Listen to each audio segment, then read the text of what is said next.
Hi, my name is Jessica Lemmon, and I'm going to tell you a story. Chapter 1. Outside the Brass Pony, a 5-star restaurant where he'd nursed more than one whiskey at the bar, Tate Duncan stood beneath the canopy and watched the rain come down in sheets. He'd picked a hell of a night to walk. But that's the way the streets here were designed in Sprite Wellness Community, with plenty of sidewalks and paths cutting through the woods, making a walk more convenient than a winding car ride to your destination. This was a wellness community, after all. Tate and a dedicated team of contractors had developed the health and wellness community 5 years ago. Its location? Sprite Island, an enviable utopia 30 minutes by ferry from Seattle, Washington, and Tate's 25th birthday gift from his adoptive parents. The island had been, and remained, a nature preserve, and was the perfect spot to build a sustainable, peaceful, modern neighborhood that would attract curious city dwellers. He'd imagined into existence the luxury wellness enclave, which had become a refuge of sorts for those who desired a strong sense of community and wanted to be surrounded by lush greenery rather than concrete.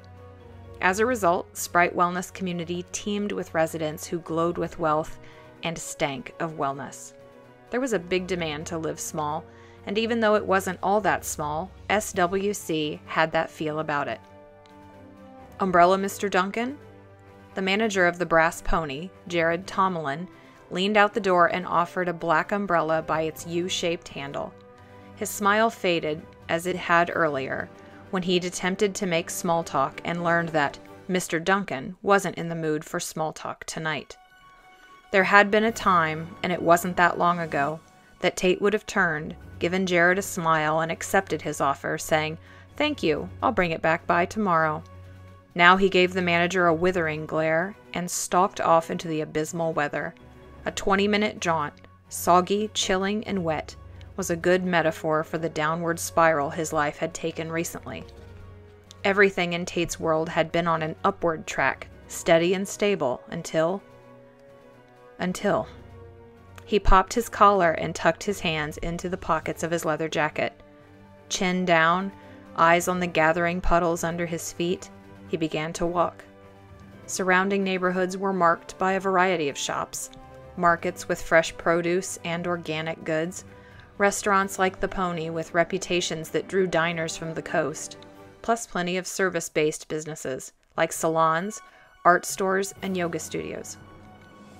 With its high-end wellness fare, SWC was part luxury living, part hippie commune, but to Tate, simply home. A rare flash of headlights caught his attention, and he lifted his head. Summer's Market stood on the opposite side of the street, the wooden shelves and brightly colored stacks of produce visible from the windows.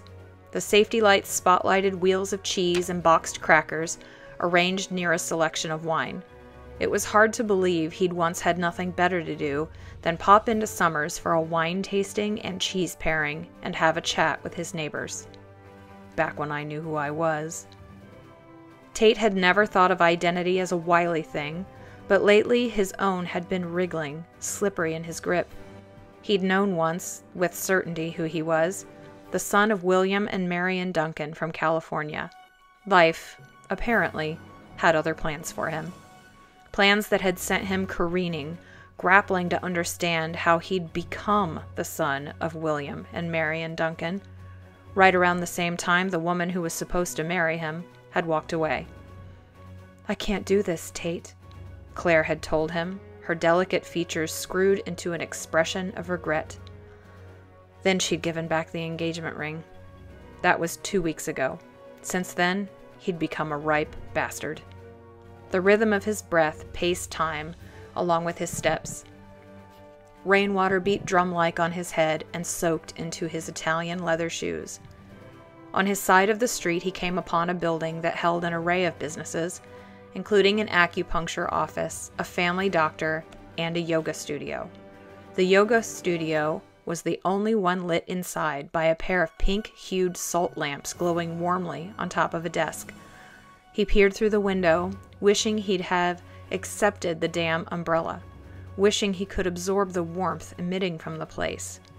It was orderly, homey, with its scarred wooden floors and stacks of cubbies for storing shoes and cell phones during class. He'd been inside once before, to greet the new owner who'd leased the space. Yoga by Hayden was run by Hayden Green, a new resident who'd been in SWC a little over a year now. He saw her around town sometimes. She was the equivalent of looking at the sun, bright, glowing, joyful. She had a skip in her step and a smile on her face most days. He wondered if yoga was her secret to being happy, if maybe he should try it, make that his new therapy. God knew he wasn't heading back to Dr. Schroeder anytime soon.